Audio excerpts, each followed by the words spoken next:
Welcome to A Therapist, Buddhist, and You. My name is Luke DuBois. I am the founder and therapist at the Recovery Collective in Annapolis, Maryland. And the show is on the road today. We're at a, what would we call it? The International, what do we call it? The International Union of Painters and Allied That's Trades. right. Headquarters. We're actually at the IFTI, the International Finishing Trades Institute. And we're sitting in the boardroom right now with a table that's like 30 feet long. And we're in Hanover, Maryland. Is that correct? Hanover, Maryland. So I'm here with two wonderful guests, and I'll introduce them and all of the wonderful abbreviations that they have. Almost as gentlemen that are part of an industry-leading proactive approach to health and wellness. And it's just phenomenal, some of the things that they're doing here at the International Union of Painters and Allied Trades, also known as the IUPAT.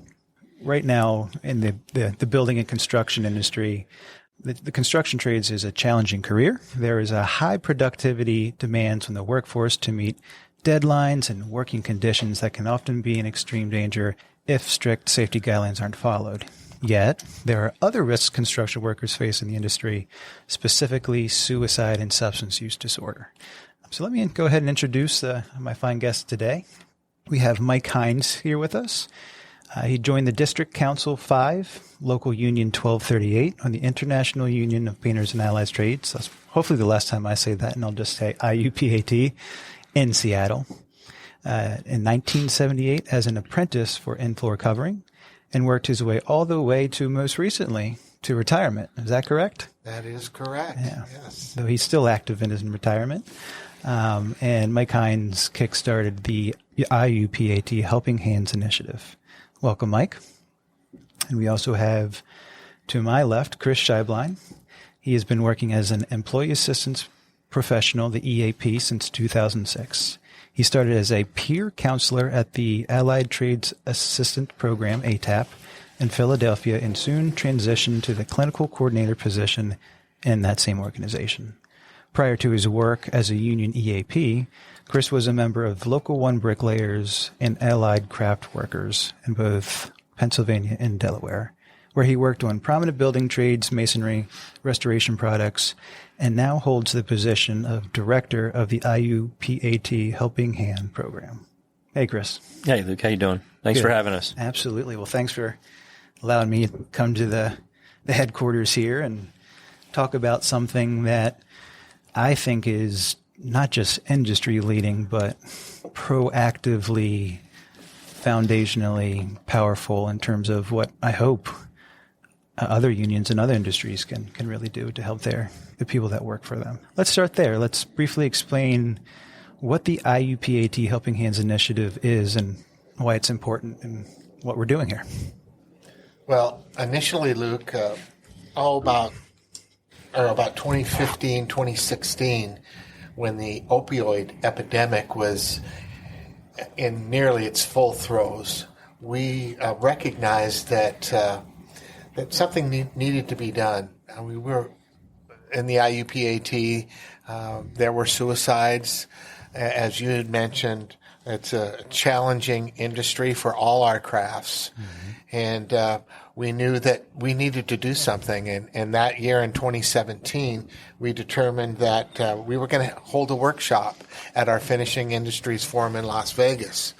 So we got about 130 labor management representatives together, and we began to have conversations as to what this would look like. At that time, it wasn't called the Helping Hand Initiative or the Helping Hand Program. It was substance use disorder and suicide prevention. So labor and management came together, and we began those discussions. By the time we were completed in that afternoon, everybody recognized that we were going to move this forward. We had a plan and we had direction. So really highlighting the need for, like you said, substance use and suicide prevention for this union. Yes. Great. Before we really dive deeper into that, let's talk about what and who this union represents. So it's a International Union of Painters and Allied Trades. Who does that cover? Well, the IUPAT has formed in March of 1887. So we're coming up on our 137th anniversary of the Painters Union. And Now we represent, obviously, paint, which includes bridges and large industrial bridges and water towers and anything on the industrial realm. Drywall finishing, floor covering, and glazing. Those are our main crafts. So there may be some of us that goes, what does he mean by glazing? Glazing are the windows that you see in those major metropolitan buildings in downtown New York, Philadelphia, Seattle, Los Angeles, any major city. You'll see those windows. That craftsmanship. So it covers everything from painters, decorators, paper hangers, drywall finishers, glazer, architectural, metal and glass workers, bridge industrial painters, sign and display workers, paint makers, metal polishers. So it's quite a large group of allied trades. And those are the allied trades. Excellent. So any other things that we should know before we dive deeper into the Helping Hands initiative in terms of understanding this international union? Well, I mean, the way the IUPAT is structured in North America, it's made up of 25 district councils that encompasses all of U.S. and Canada. Mm-hmm. Some of them are pretty vast regionally. Some are a little bit smaller than others, but it's made up of, so there's leadership teams and there's training centers in each of those district councils. So we've got the International Union, we've got district councils, and then we have what, regions? How else is it broken down? The regions are broken down into Canada, the Western region, the Central region, and then the Eastern region. There we go. Okay. So now the listeners have an idea of how big of a union we're talking about. If you guys have ideas of numbers of how many people are over in the 100,000 members of the union. We focus a lot of mental health and substance use, and we're a collective approach to health and wellness, right? So you guys see out of 100,000 union members, substance use and mental health is a focus. Absolutely. Awesome. All right. So let's break down a little bit more about the Helping Hands initiative. How did this come to life? Well, as I mentioned earlier, it came to life in that Las Vegas work group room, and we determined that we needed to move forward with this initiative. So our first, the first development was to develop curriculum. So we developed a program called Changing the Culture of Construction, and we began to train that. At the same time, awareness was extremely important. We had to get the word out, what we were doing. So we began an awareness campaign through developing a webpage, obviously getting the word out into our district councils, and just communicating the importance of this initiative and what we were doing. You said that and said, wow. So an international union said, we need to change the culture of construction. Not only were you guys not in denial of it, you guys said, hey, we need to take this seriously. So tell me a little bit more of the breakdown, how a regional North American approach was taken to do just that, change the culture of construction. Well, we knew that we needed to get buy-in from our district councils. Mm-hmm. So what we did was we developed champions in every region. And the BMST, the business manager, secretary, treasurer, who is the leader of the district council, appointed one champion, in some cases two champions, representing their district councils. And then we began to, we developed a 10 steps of implementation plan into our district councils. We held monthly meetings. We still hold monthly meetings with our champions. And of course, it was a huge challenge for us initially, because then all of a sudden we're into a pandemic. And so we held these meetings on the Zoom platform. And once a month we'd get together and we'd talk about our challenges and our successes and situations that were occurring with these issues, with substance use disorder and suicide. And we got a lot of buy-in from our district councils. Yeah, I think that in itself is impressive, because if we're talking about changing the culture of construction. Hey, you've got this very high regional position, these BMSTs. Hey, appoint someone that can help focus on changing the culture of construction so that way we can have a healthier focus on whether it's proactive or reactive to services to people with substance use issues or people with mental health to the level of could be suicidal ideation. We need to help these people. Absolutely. Were there and or are there any struggles with, changing this culture in terms of buy-in with these high-level positions in this international union? Well, when we talk about the culture that we're trying to change, I think it's helpful to identify what we're actually talking about. Good. Construction industry, and this union is no different, is that it's kind of led by alpha individuals, problem solvers, kind of unwilling to ask for help.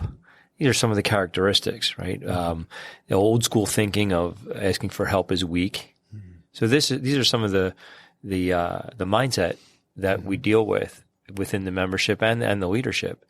So trying to get buy-in, that was one of the hurdles that Mike alluded to, that, we had to first outline the problem and then get them to realize that that we needed the membership to buy in as well.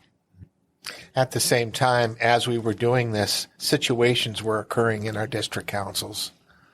Meaning what? Just because we develop a program for these issues doesn't mean that they go away because we're stopping them. Mm-hmm. No, now we become more aware of them in our district councils. Mm-hmm. The analogy, if you build it, they will come, is in force in this situation because we are now arming our champions and our district councils with the support that they need to get the help for the members.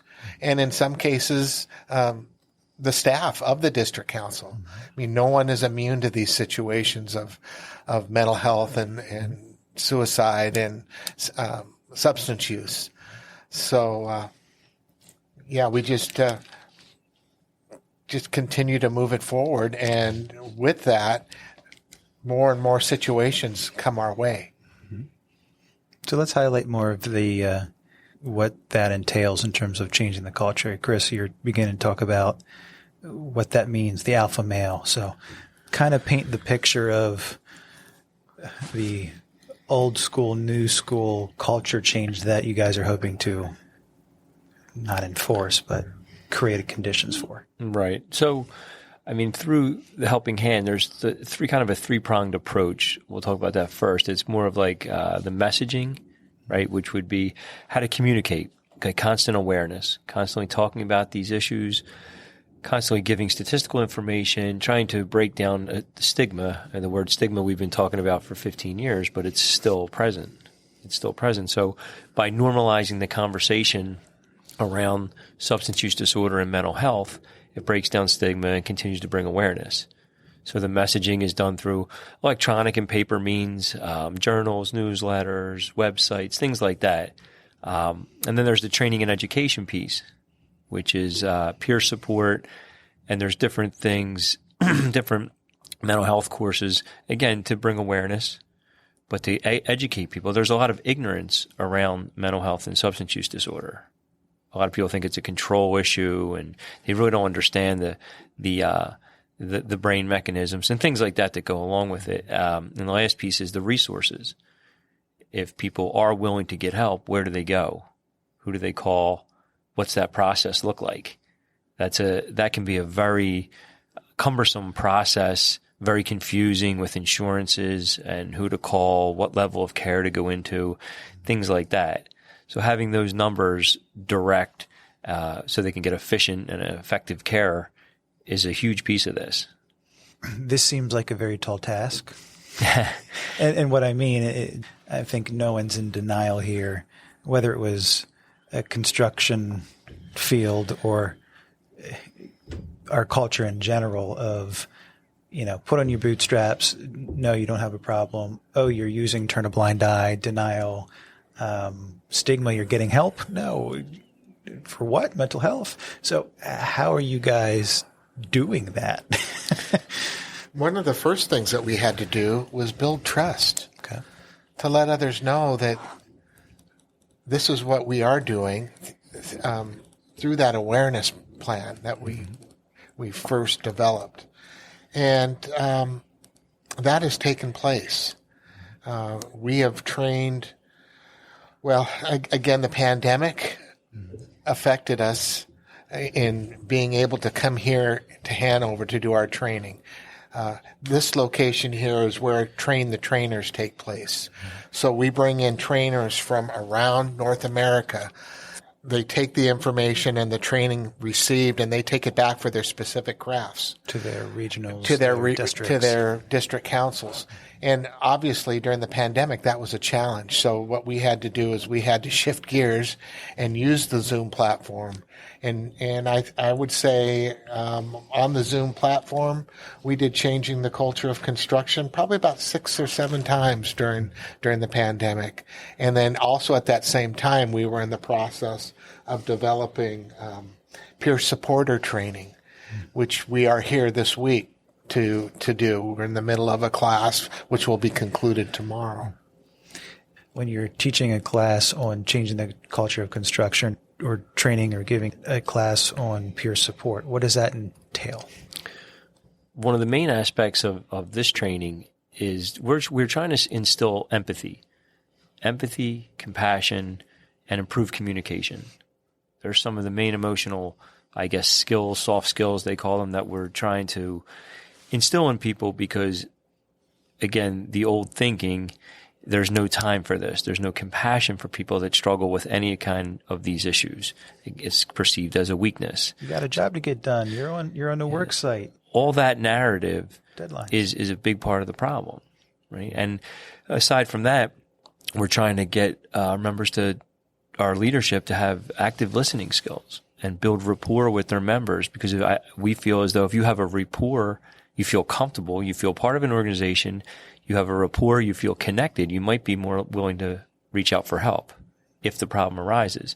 Whereas if you don't, chances are you won't reach out. It's kind of simple when you look at it like that. So that's some of it sounds simple, but it's a harder task to instill. And also, in the marketplace today, as we know in all industries, recruitment and retention is huge.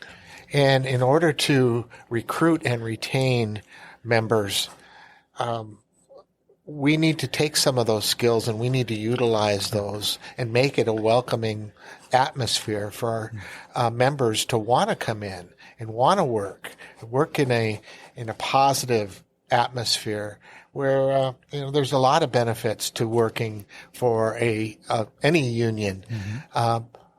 But the challenge is finding those workers that will come in, because we're in competition with every other industry out there right now. So obviously you need to it's a no-brainer that you want to treat people well anyway.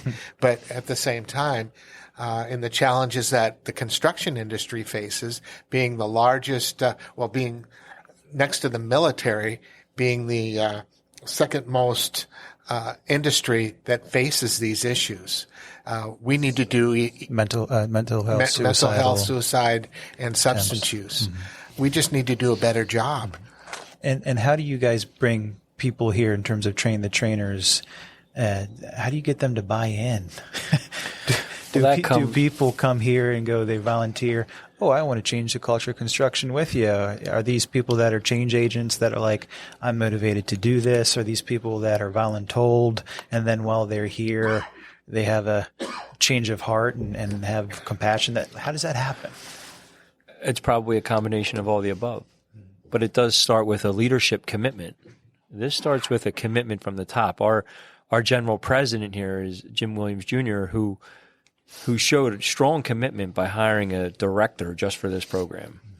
Right? So, that shows leadership and commitment. And then each business manager, secretary, treasurer that Mike spoke about earlier is following his lead.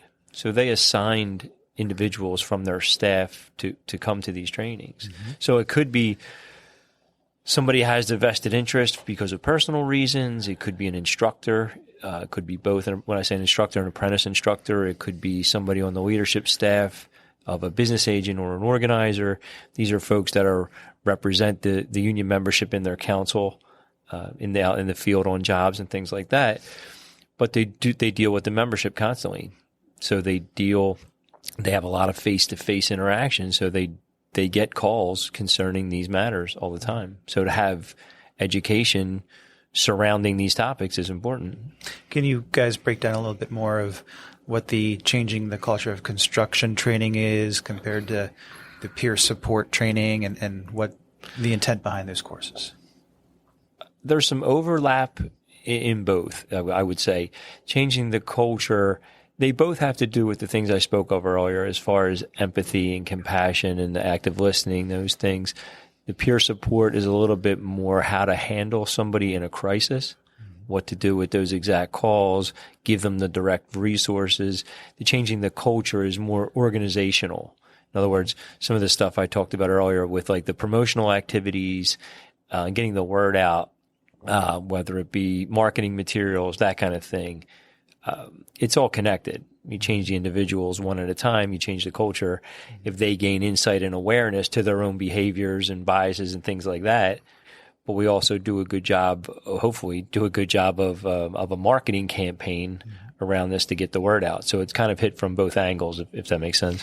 Have you seen that? Have you seen people during the training realize they have their own bias and stigmas and maybe unhealthy cultural patterns that they go, ooh, yeah, I'm not so absolutely. proud of that. I think some of them are enlightened by what they're hearing about these situations and how they can better handle situations that they come across in their communication skills. I mean, like Chris was saying, it's all about empathy and understanding and really caring about your brother and sister member and getting them the help they need when they need it. And a big part of that is being prepared. Inevitable situation that's going to occur when somebody knocks on your door or calls you on the phone and they're in a crisis situation. Are you prepared for that? They definitely realize some of the, I guess, judgmental tendencies that they have and the impatience, low tolerance when it comes to these issues, because as we go through the courses, they start to realize and reflect on some situations that they've had with members or apprentices where maybe they didn't give it their all as far as exhaust all resources to help that person. Not really at a fault level, but maybe they could have done a little bit more in their own kind of quote stuff, maybe got in the way. So this is to shed some light on those things too. Yeah, and they recognize in this training that they don't have the skills. And like I said earlier, they're like enlightened by this now, knowing that there's training here available to help me communicate with my members. And they really appreciate that.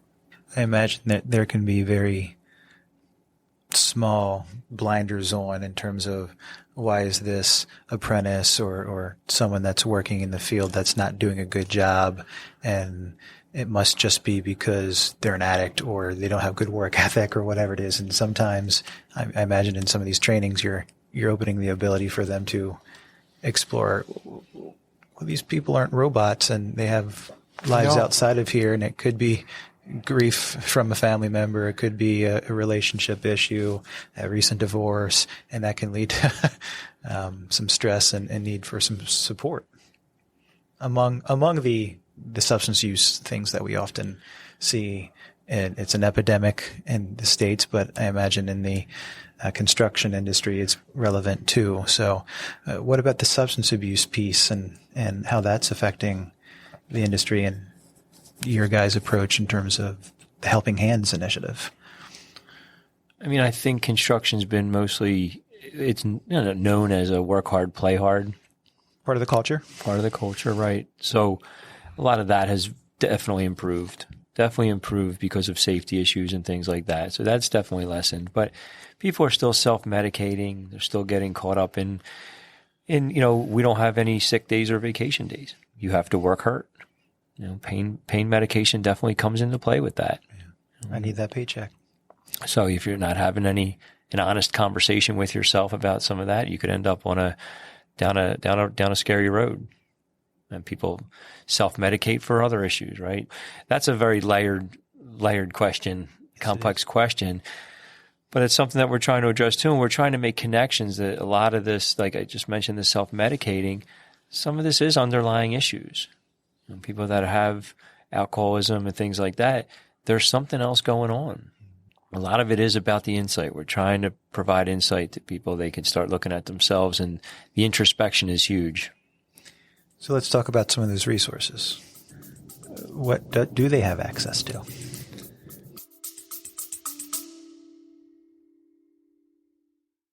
Hey listeners, we've got something extraordinary to share, a chance to reshape your journey no matter where you are. You're familiar with Zalmal's insights on our podcast, but there's more. Through the Recovery Collective, he offers life, mindfulness, recovery coaching, and meditation groups guiding you toward a fulfilled and mindful existence, no matter your location. Zal's journey from a Burmese Buddhist novice to a skilled practitioner equips him with timeless wisdom and contemporary strategies. Whether you're navigating life's shifts, seeking clarity, or pursuing self-awareness, Zal's coaching serves as a compass guiding you toward success. The best part? Zal's approach centers on your growth and empowerment. He equips you with tools to tap into your inner strengths for continuous evolution no matter where you are. Ready to take that next step in your personal growth journey? Connect with Zalmal and the Recovery Collective at 240-813-8135 from anywhere in the world. Investigating in your journey reaps immeasurable rewards. Let Zalmal guide you toward resilience, clarity, and empowerment no matter where life finds you. Now, let's transition back into our conversation. Stay tuned, stay curious, and keep your journey growing.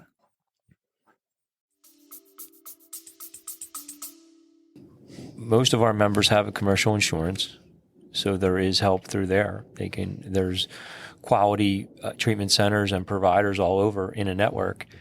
Sometimes it can be tough if you don't have the liaison. The work I did as an employee's assistance professional, that's what that role is. It's basically assessment and referral. So it's the liaison between an organization and these mental health and substance use providers and facilities. So you can assess and put someone in the right facility. So it's a valuable position. I imagine a large amount of the union members either don't know about it or don't know how to access that. Well, and that goes to some of the marketing. Some of the marketing and the EAP being involved in orientations and health fairs and website information on the district council's website. They could put the EAP on there. There's ways to market this and promote it and to kind of dial them in to the conversation more so that they're more relevant. Because you're right, it's always been a service that's, quote, those people need, that we really don't need to have this kind of marketing campaign around. But the more prevalent these issues become, the more we're avoiding it. The more we're talking about it, It makes sense to bring them into the picture a little more. That's part of the promotion we're trying to do. And that's just part of removing the stigma, allowing anybody to come forward and say, I've got a problem and I need help, whether it's with substance use or a marital issue or anything else in their life that is weighing them down. There's people that they can talk to and get them the help that they need. And I imagine that's a very big step for stereotypical high male population, alpha, put on your bootstraps, go to work. Emotional awareness or emotional intelligence is maybe not talked about. So providing an awareness of, hey, wait a minute, we're not as a union, we're not in denial of life happens, emotions happen, stress happens, and we don't want you to go to substance use or take that huge dive with your mental health or depression, anxiety, and hey, there's a hand here that can help, and kind of creating that culture, reducing the stigma. You guys mentioned the word compassion and empathy a couple times. That you're saying we're not in denial that these things are happening in the construction industry, and we want to help you. It's interesting, Luke, when we start to talk about it with the attendees, how they become vulnerable and they begin to have the conversation about what's going on in their life. At the beginning of the peer supporter training, during introductions, we allow them to do that. And it's very, very powerful, some of the stories that we hear. And it lets everybody know that, hey, we've all got something going on in our lives. And it's all a part of living life. And if you have something going on, we can help. There's somebody there that you, like I mentioned earlier, to talk to about your situations. We don't want our members to carry around the burdens of life and put themselves in unsafe situations on job sites because they are weighed down by personal situations going on in their life. When they hit a job site, whether you're a drywall finisher, a glazer, a painter, a floor coverer, you have to be on your game 100%.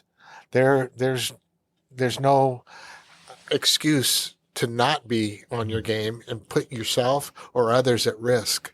So we're helping our members to recognize when somebody isn't quite right and being able to approach them and say, hey, Luke, how you doing today? How's everything going? And if they don't open up, you could actually say, I recognize that something's going on. You want to talk about it? And, that's building that camaraderie and that trust also that you have on a work site.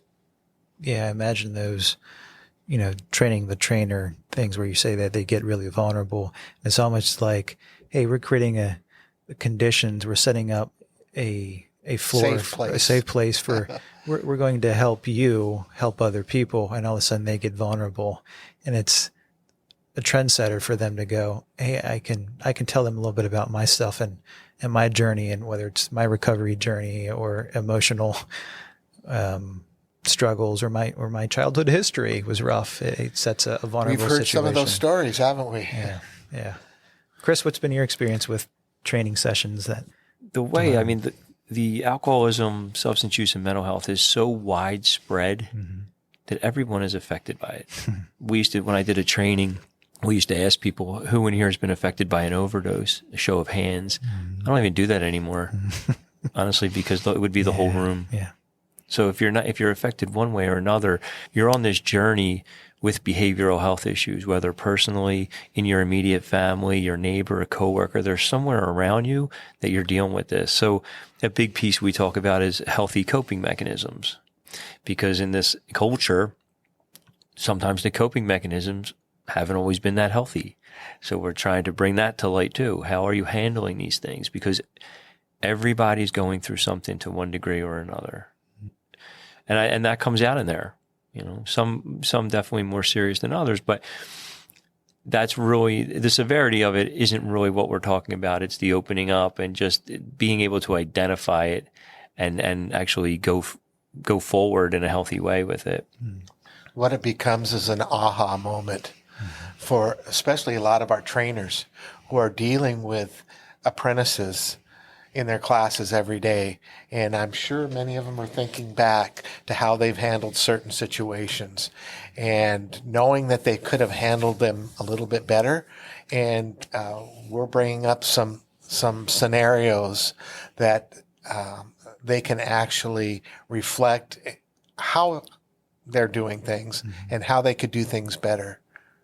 Maybe you guys can tell, there's a story about one gentleman that talked about old Bob and new Bob and his realization of how he did react in a business mindset to, with this new kind of culture, how he reacts. Yeah. You're talking about Bob Swanson, who's our management partner. Bob's been with us from the very beginning. Bob's from Minnesota, a retired contractor from Swanson Youngdale. And old Bob somebody would come into his office, and Bob would say, "Hey, you better get it together. I'm sending you down the road." Well, Bob had a life experience in his family where he lost his son to suicide. And Bob reflected, obviously, on that situation, and he recognized that that way doesn't work. That's not how you need to deal with people. And so new Bob now, when he has that kind of a situation, or when he did, now Bob being retired now, would bring someone in and ask them questions. Hey, what's going on? You know, before he would dispatch somebody out of town, he'd ask them, is this a good time for you to leave town? Are there situations in your life that are taking place where it wouldn't be a good time for you to leave town to work out of town? He'd be just more concerned about their well-being.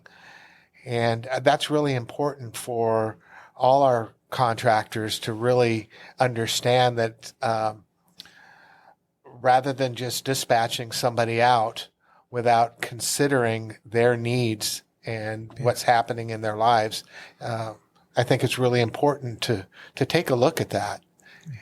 Sounds like it's a powerful story. You know, these are people that we're working with on a day-to-day basis instead of ship up or ship out. It's a different model. It's a different approach. Chris, anything to add to that? No, I think Mike hit that on the head. I mean, that's from a contractor's perspective. And unfortunately, Bob had to endure a tragedy to become new Bob. That's his journey. It's unfortunate. We're trying to stop that from happening. Still have the same reactions, the same turnaround without the tragedy, right? You know, just talking about the importance of what you guys are doing. So you've got a top to bottom and bottom up approach. So you've got people coming here to train trainers, and then they dispatch it through their knowledge and passing it down to other people who pass it down to other people. And then you've got higher ups who are helping create the culture and helping with messaging, communication, and appropriate resources to really change a culture. But with that said, what are some of the barriers? So the Helping Hands Initiative has been alive and well for how long now? How many years? Since 2017. 2017. 6-7 years. So what have been some of the barriers that you guys have been navigating through to still fight the good fight and continue this very important solution, proactive approach to health and wellness? Wow, that I haven't thought about that, because we've really been focused on building the foundation, and like I talked about before, the awareness and buy-in. And our leadership at the IUPAT, we couldn't ask for any more and greater leadership than we have from Jimmy Williams and the General Executive Board, the vice presidents of the region, and the business managers. Everybody understands the need for this. So I wouldn't say that we've had a barrier per se. Where my mind goes is, this is a huge operation and union. I imagine you wish it could happen quicker and faster in terms of the messaging, in terms of the training, in terms of the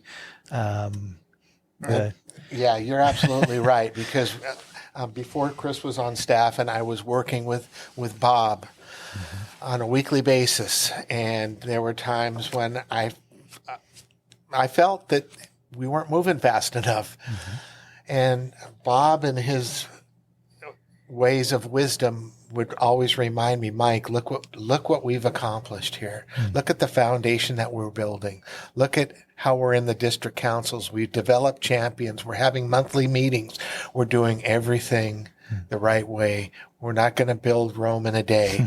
And it was that calming influence that really helped us to get to the point where our General President Williams recognized how important this is. I believe he always recognized how important it was, but important enough to hire a director. That's a huge step. There's no other labor organization that has done that I'm aware of. And so that's a huge step. That's a huge investment to bring Chris on board. And since Chris has come on, we're taking it to the next level. I'm wondering that since you guys have really set, like you said, a sturdy foundation that someone understands the culture and, oh no, if I need help, the Helping Hands Initiative, I can ask a peer support person who's now a peer supporter on the job site or in the council, and I can ask for help. And then that person that's a peer support knows the resources and can connect them to a referral source. But I imagine sometimes the referral sources aren't always where you guys like them to be, because me being a therapist and a clinical director, that sometimes insurances are doesn't feel like our friend all the time. Well, and that's, like I said earlier, that's a messy situation because people are in crisis or in a very, very bad way, and they're trying to navigate a messy system. But yeah, the EAP being marketed and being involved and having that peer person or that instructor know how to get that direct line is huge. Something I wanted to go back to Mike. I don't think we've had barriers. I think this is a very layered initiative. Complex. So many very moving complex, pieces. A lot of moving parts. Yeah. And as much as the BMSTs and the directors of trainings and everybody has been great with us and very supportive. I've talked to them all personally, and there's just so many things to iron out, and no one really knows this business. Is that why maybe other unions and other industries don't have some of the things that the IUPAT that you guys are doing? Is that why? Because it's so many layers. It takes a commitment. Yeah. It takes a commitment and an investment to do this. Mm-hmm. And it's very complex when you get into it.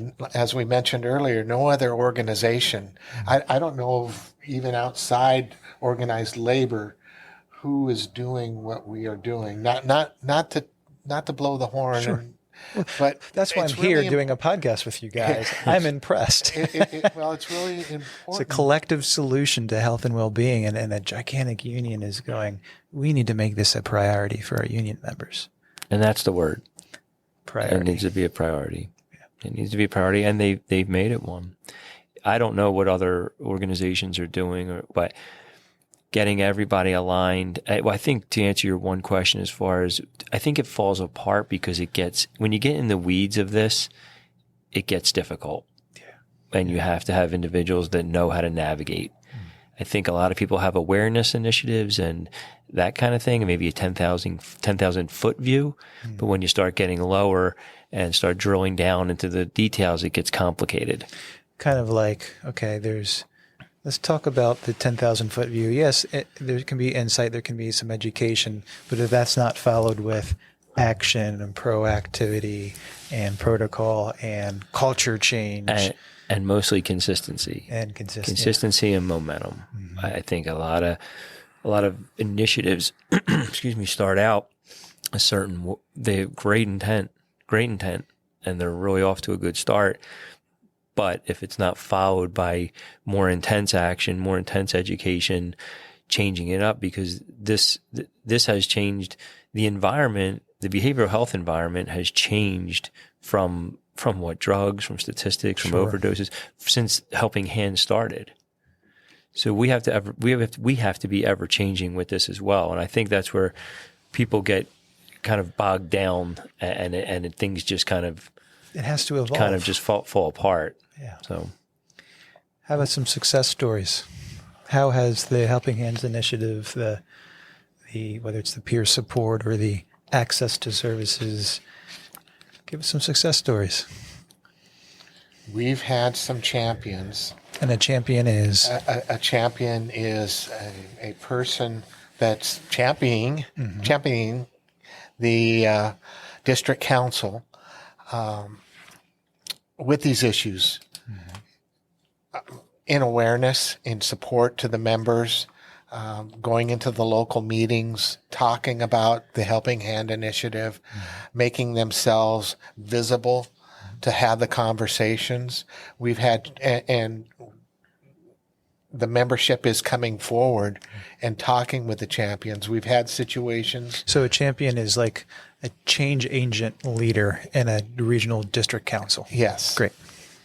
And what we've had them do that, being a change agent, they've received phone calls from members that have said that they were in crisis. There's been a few situations where there could have been a suicide. And the champion was called.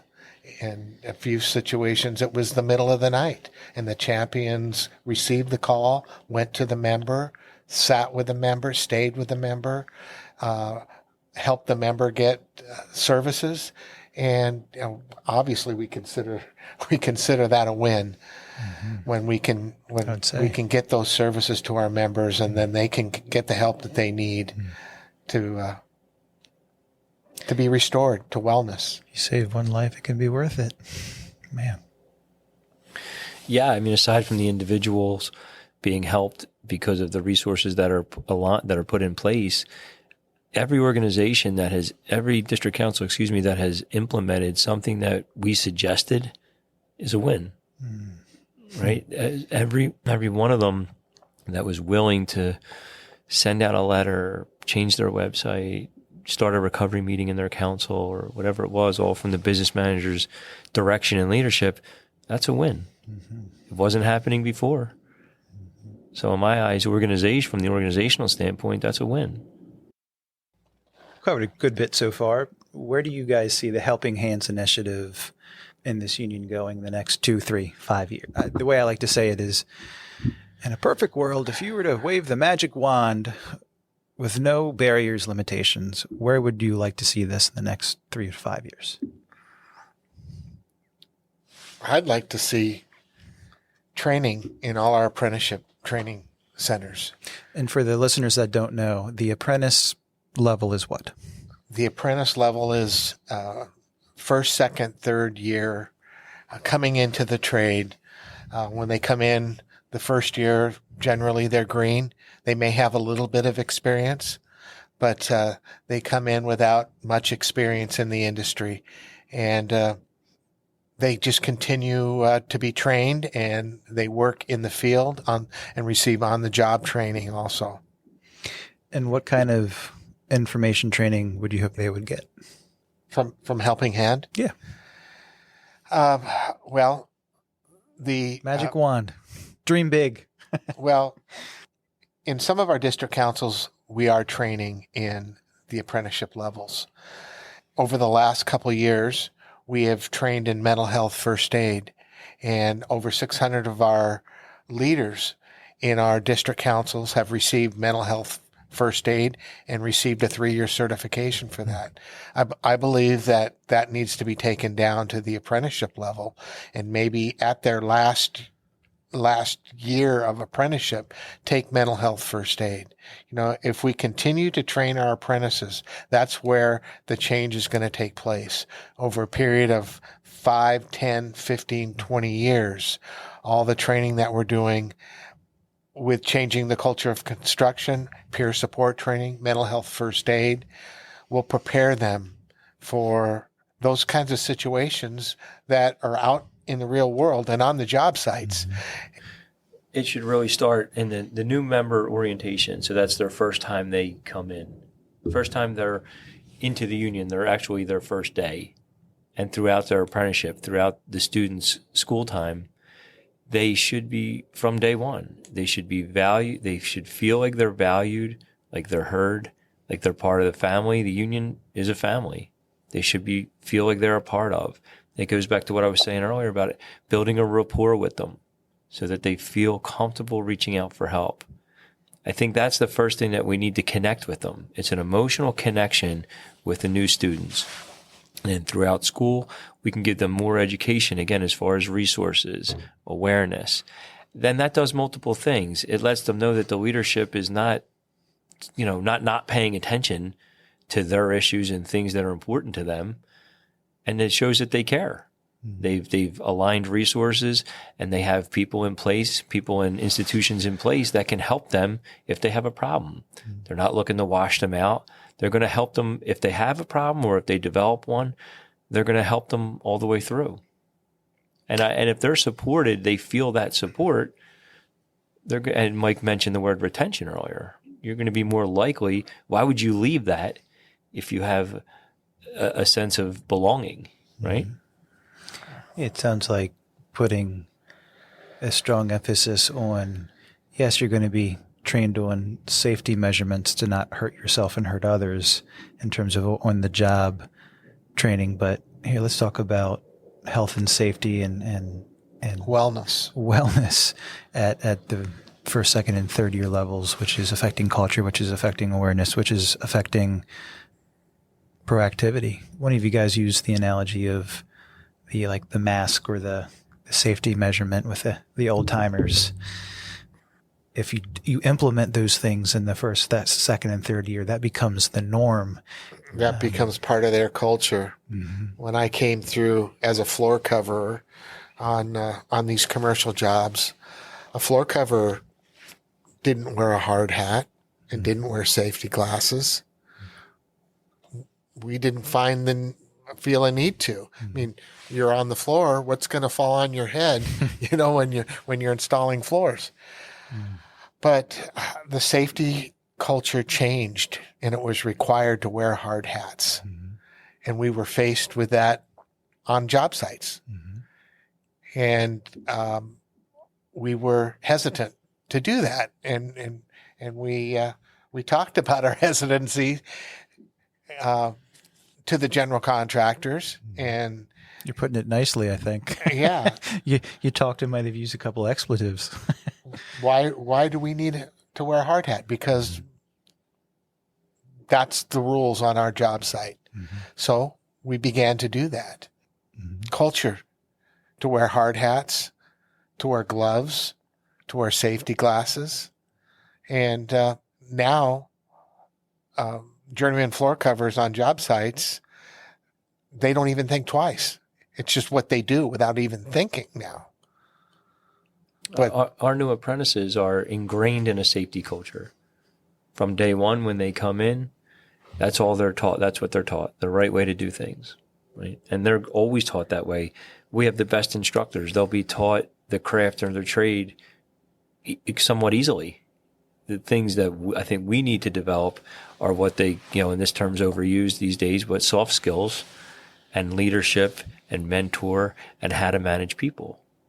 Right? How to identify some of your own biases and issues and things like that, and then how to get along with people. I think of the pandemic at me running a clinical inpatient facility, and the first time my boss, before it was mandatory, what do you think about wearing a mask? And I went, are you kidding me? I am doing therapy. I need to have verbal cues in their verbal communication and their physical. And if I'm wearing a mask or they're wearing a mask, I'm not able to help this person as much as I want to or need to. Well, guess what happened? The mask came on, and then I had to get used to wearing the mask. And then it was, hey, someone has to go into quarantine for a couple of days, so we might have to do some groups with some people in person and some people on the computer screen. Are you kidding me? I can't do a group this way because I need to. And then all of a sudden I had to adapt for a few reasons. Wait a minute. Right now, this is the new norm, and this person still needs to get what they need to do to function, and it's best practice. But at the time it was, there's no way I'm going to do this. I know my way. And it took more energy, whether it's the safety, whether it's the hat and strap and I'm bending over, or the mask and is itching, or how do I pick up on cues on a laptop and computer? And it's kind of with the culture too. Like, hey, this is an okay place to not be okay and talk about it, whether it's a peer support, or if you think someone is using on a job site, to speak up for yourself and other people, as opposed to turn a blind eye and that become the new norm. And that's changing the culture and beginning to create that in year 1, year 2, year 3, as opposed to, everybody knows it happens, but screw it. Yeah, we'll turn a blind eye to it. Yeah. But that's not acceptable any longer. Yeah. Yeah. Yeah, I mean, the enabling or turning a blind eye, neither of those are productive or helpful. Mm-hmm. And that's somewhat of the older generation. Sometimes they do that. They enable a certain behavior by looking the other way, or they have zero tolerance for it, neither of which are constructive. Mm-hmm. So yeah, by ingraining this in our younger students, we're hoping to get rid of some of that behavior. Let's say we have another union, another industry, and they have their version of a helping hands director or a wellness director management. From what we believe, that this is a very proactive union and giving more than minimal attempts for mental health and wellness. What would you tell them if they had a position like this, creating this positive momentum for more proactivity, for a culture change? What would you tell them? I think the thing that we're learning here is what I said earlier about consistency, about adapting and staying on top of it so that the momentum builds. Because like I think I alluded to, these people start initiatives and they get to a certain point, and then it just gets it gets confusing and layered, and then people bail. So I think it's a matter of adapting and staying with it and trying to change throughout and keep it fluid so that you can make inroads where you were running into barriers previously. What about you, Mike? I agree with Chris. The consistency from the beginning of this initiative in 2017 until where we are today with Chris as our director, I mean, that took a commitment. It took a strong commitment, and the plug could have been pulled at any time. But there's value in what we're doing, and we've seen that value at every step. And I think the vision for the future is good, to be able to help others. And what we're doing here we're saving lives. Mm-hmm. We're saving lives. We're giving people opportunity to restore themselves and their family members to wellness. Mm-hmm. And I think that's in my eyes, in my lens, that's the biggest, be honest, this costs money. It costs that kind of commitment from whether it's a business, an industry, a union, a workplace, that you have to be committed to the non-tangible things, right? If we're talking about mental health and wellness, a proactive approach to that, what if you catch someone early before their substance use becomes late stage and then you're kicking them out? Or someone with mental health disorder, that you might not see the tangible benefits of what this program, Helping Hands initiative, brings, because you might not hear that someone talked to a peer support that was able to get services that they didn't know that they had, that they were able to see a therapist, that they were able to go to outpatient, that they had a gambling problem, and then instead of losing their marriage, that they sought behavioral counseling.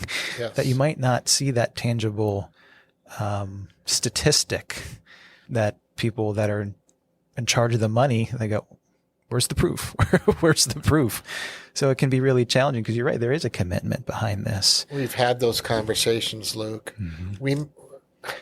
We sitting here may not ever see the effects of what we're doing, because they're happening at that ground level area. And a lot of it is confidential. Mm-hmm. And we may not ever hear about that and the successes that are taking place. But I think that we know, if we don't do this, we know what will happen for sure. We know that people will find themselves in extremely precarious situations with their mental health and substance use. If we can give a person that thought in their head, that I can do something differently, I don't have to do this, I don't have to go down this road, then that's a step in the right direction to be able to get them the help and the services and the recovery that they need to live a productive life. Not just a productive work life. That's not our main concern. It's just having a well-rounded productive life, well-rounded productive family life, good relationships with your family and your friends. And going the other direction, we know we don't necessarily need to talk about where it goes when you go the other way. Yeah. It's not good. Yeah. And it never will be. As we talked about in the beginning, that changing the culture of construction is and can be hard. Culture change is difficult. So I'm sure you guys have had barriers along the way. I mean, that happens. You can see in any business, in any industry, in any workforce, that there's cultures, and some people leave because of toxic cultures. That I often call it that, you guys as change agents are like the 10 percenters, and you're seeing the commitment and the need, and you guys had some wonderful buy-in and commitment to the higher ups and this union of, no, this is important. So they supported the 10 percenters, and you guys are bringing in people to train the trainers, and there all of a sudden the 10% becomes 15% and 20%. And then what would you tell people in any industry that they're in, that they're trying to change a culture in their industry and their business, when they meet that resistance for whatever reason, whether it's the equipment that, no, we've done it this way for 20 years, whether it's the stigma with a belief system of mental health or substance use, whether it is the denial that they refuse to look at something that it's hitting them right in the face, but they refuse to look at it. What would you tell them as change agents that are making wonderful changes in an international union for health and wellness and recovery?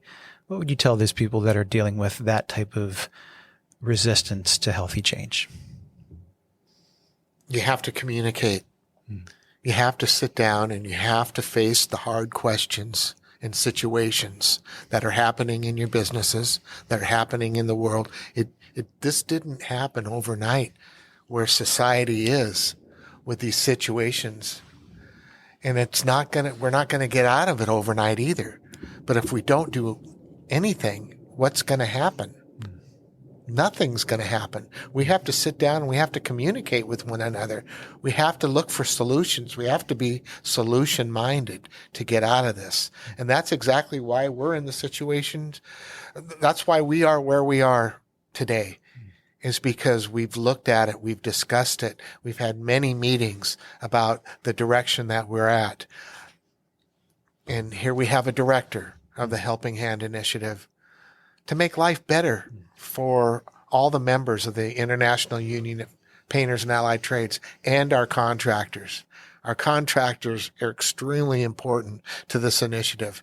They have our members more often than we do, probably 90% of the time. We want to reach out to our contractors and communicate with them also and get the support that they need so that their businesses thrive. We're all stronger together if we communicate together. And if you communicate to them, and obviously you guys have this passion and support, if you have someone that's not buying into this mission, do you say, you're coming with us or we're going around you?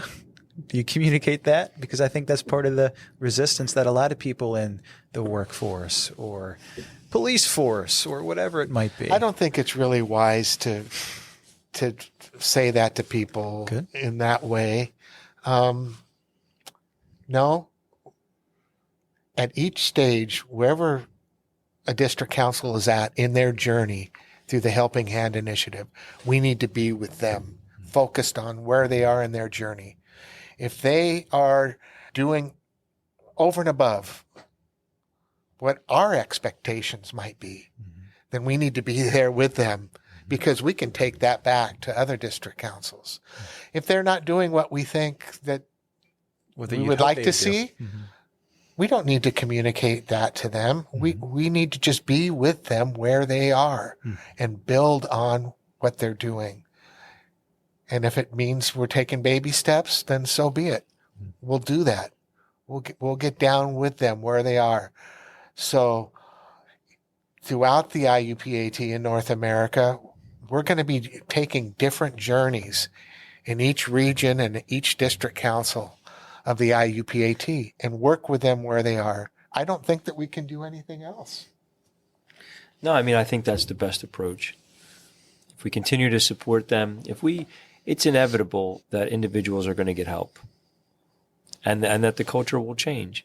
If the councils continue to implement the blueprint that we're laying out, they continue to do that, I think it's inevitable.